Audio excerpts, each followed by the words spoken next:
बिस्मिल्लाहिर्रहमानिर्रहीम अस्सलामुअलैकुम रहमतुल्लाह। Chief justice of Pakistan justice Yahya Afridi ने आखिरकार वो काम कर दिया है जिसके इमरान खान को उम्मीद थी। इमरान खान को पता था कि अगर इंसाफ मिलेगा तो अदालतों से मिलेगा, अगर इंसाफ होगा तो अदालत से होगा। ये इमरान खान को कई बार डील की ऑफ़र हुई, इमरान खान को कई मरतबा एनआरओ देने की कोशिश की गई, इमरान खान को आसिफ जरदारी बनाने की, इमरान खान को नवाज शरीफ बनाने की, इमरान खान को शरीफ ख़ानदान जैसा, जरदारी ख़ानदान जैसा बनाने की बड़ी कोशिश की गई, लेकिन इमरान खान ने हमेशा इनकार किया। इमरान खान ने कहा कि अगर मुझे इंसाफ मिलेगा, अगर मुझे इंसाफ मुहैया किया जाएगा तो अदालत से मिलना चाहिए, अगर नहीं मिलेगा तो ठीक है, फिर मैं जेल के अंदर पाबंद सलासल बैठा हूँ, जेल के अंदर अपनी सारी ज़िंदगी गुजारने को तैयार हूँ, लेकिन इंसाफ मुझे अदालत से चाहिए। आखिरकार वो दिन आ गया। Chief justice of Pakistan justice Yahya Afridi ने सबसे पहले शहबाज शरीफ को एक करारा किस्म का जवाब दिया और उसके साथ साथ 27वीं आइनी तरमीम के नतीजे में वजूद में आने वाली आइनी अदालत के सरबराह जस्टिस अमीनुद्दीन ख़ान को भी दो टोक अंदाज में जवाब दिया। कैटेगोरिकली उन्हें कहा आप हमारी हदूद के अंदर नहीं आ सकते, इंटरफेरेंस नहीं कर सकते, आपकी अपनी हदूद है, हमारी अपनी हदूद है, आप अपनी हद में रहें, हम अपनी हद में रहेंगे, आपकी अपनी डोमेन है, हमारी अपनी डोमेन है। आइनी अदालत और सुप्रीम कोर्ट जिन दिनों में यह 27वीं आइनी तरमीम आ रही थी और याह्या अफरीदी जिनको चीफ जस्टिस बना दिया गया था, उनका ओहदा, उनका जो चीफ जस्टिस का होता है, जब वो स्टेक पे लग गया था, कॉम्प्रोमाइज़ होने जा रहा था, तो उसी वक्त ही याह्या अफरीदी ने यह बता दिया था कि अगर मेरे ओहदे के साथ छेड़छाड़ की गई, अगर मेरे ओहदे को छेड़ा गया तो मैं रिज़ाइन कर दूंगा, मैं अपना ओहदा छोड़ दूंगा, इसके ऊपर कॉम्प्रोमाइज़ नहीं करूंगा। उस वक्त ऐसा लगा, दो चीज़ें थी उस वक्त महसूस हो रही थी। आप ज़रा इमेजिन करें कि इनको लाने वाला यही मौजूदा सेटअप निज़ाम, इनको इंस्टॉल करने वाला, प्लांट करने वाला, और पीछे आपको पता है कि काजी फाइज ईसा जो पाकिस्तान की तारीख़ का घटिया तरीन करदार, वो उसका असल में ये तोहफ़ा है याह्या अफरीदी। लेकिन याह्या अफरीदी का ज़मीर जाग गया। देखिए, इंसान का ज़मीर जागते हुए कुछ वक्त लगता है, टाइम लगता है, किसी वक्त भी जाग सकता है। तो ये याह्या अफरीदी का ज़मीर जागा, उसने मौजूदा गवर्नमेंट को दो टोक अंदाज में जवाब दिया। फिर उसके बाद अब उन 6 जजेस का केस भी टेकअप करने का फ़ैसला किया गया है जिन्होंने चीफ जस्टिस याह्या अफरीदी को ख़त लिखा था कि हमारा केस टेकअप किया जाए। अब यहाँ पर आपको एक इंसाफ का कत्ल नज़र आता है।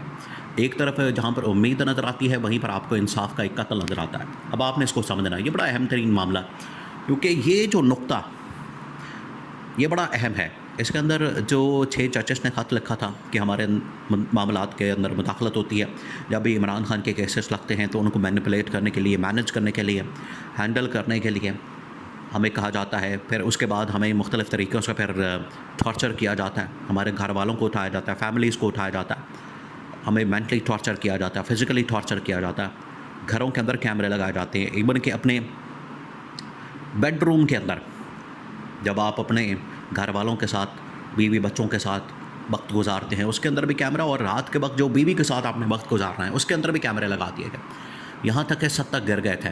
तो इसके ऊपर जब पॉइंट को हाईलाइट किया उन जजेस ने, उन्होंने फिर चीफ जस्टिस को ख़त लिख दिया। आज वो जजेस इस वक्त ट्रांसफ़र हो चुके हैं। Justice Babar Sattar, justice Mohsin Akhtar Kayani, justice Suman, ये 3 जजेस तो ट्रांसफ़र हो चुके हैं। अब उसके बाद इस दरख्वास्त को उठाना, टेकअप करना, उसके बाद उनके लेटर को, उनके ख़त को उठाना, टेकअप करना, और उसके समाअत के लिए तारीख़ मुकर्रर करना। जब ये मामला ख़त्म हो गया, उनका ट्रांसफ़र हो गया, वो चले गए हैं, उनको इंतकाम का निशाना बना दिया गया है, अब चीफ जस्टिस को याद आया कि उनका केस टेकअप कर लिया जाए। ये उस वक्त करना चाहिए था, चीफ जस्टिस को ये उस वक्त करना चाहिए था जब उनका केस सामने आया था। तो अब उनका ट्रांसफ़र हो चुका है, तो चीफ जस्टिस की आंखें खुल गई हैं। ये इंसाफ का कत्ल। दूसरी जानिब इमरान खान ने और PTI ने बाकायदा तौर पर इंस्ट्रक्शन अपने तमाम वकला को दे दिए, ख़ास तौर पर 2 टॉप के जो लॉयर्स हैं इमरान खान के मुकदमात देखने वाले, जिसमें सलमान अकरम राजा और सलमान सफदर, उनको ये कहा गया कि आप जाएँ सुप्रीम कोर्ट में, सुप्रीम कोर्ट में जाके आप पिटीशन दायर करें।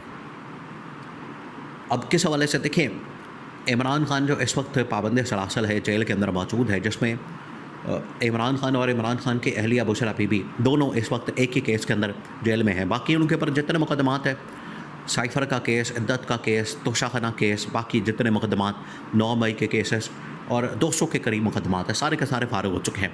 एक मुकदमा रह गया जो कि 190 मिलियन पाउंड केस, जिसका बराह रास्त ताल्लुक़ मलिक रियाज के साथ, मलिक रियाज वाला मामला आपके सामने, उसको पाकिस्तान में लाने में, दुबई के अंदर पकड़वाने में, इंटरपोल के ज़रिए रब्ता करवाने में और उसे वादा माफ़ करवाने में, डील ऑफ़र करने में, ये तमाम चीज़ें अपनी जगह मौजूद है। बड़ी इसके ऊपर दास्तानें, कहानियाँ और बड़ी इसके ऊपर ख़बरें मौजूद हैं। क्योंकि वो वादा माफ़ गवाह बनने से इनकार कर देता है, तो 190 मिलियन पाउंड केस जो है वो लटका के रखा हुआ इन लोगों ने। हालांकि उस केस के अंदर कुछ भी नहीं है। आप इससे अंदाज़ा करें कि इमरान खान ने 1 रुपया उसके अंदर नहीं खाया। वो पैसा इमरान खान के अकाउंट के अंदर नहीं आया, न ज़ाती अकाउंट में, ना शौकत खानम के अकाउंट में, ना किसी और प्रोजेक्ट के अंदर। डायरेक्ट गया सुप्रीम कोर्ट में। सुप्रीम कोर्ट से ये शहबाज शरीफ ने वो 190 मिलियन पाउंड के ऊपर भी हाथ साफ़ कर लिया। आप ज़रा अंदाज़ा करें, ये इस लेवल की लूट मार करते हैं। इनको कहीं पर भी पाउंड मिल जाए, डॉलर मिल जाए, पैसे मिल जाए, रुपया तेला मिल जाए, ये उसको छोड़ते नहीं हैं, उसके ऊपर हाथ साफ़ कर देते हैं। और ख़ुद इनकी हालत ये है कि मरी हुई जूं भी किसी को नहीं दे सकते। उन्होंने क्या किया है कि 190 मिलियन पाउंड केस के अंदर जो इमरान खान जेल के अंदर है, उसमें इमरान खान ने कहा है कि इसको पहले इस्लामाबाद हाई कोर्ट में चैलेंज किया जाए। इस्लामाबाद हाई कोर्ट ने इसको बस डामाडोल किया।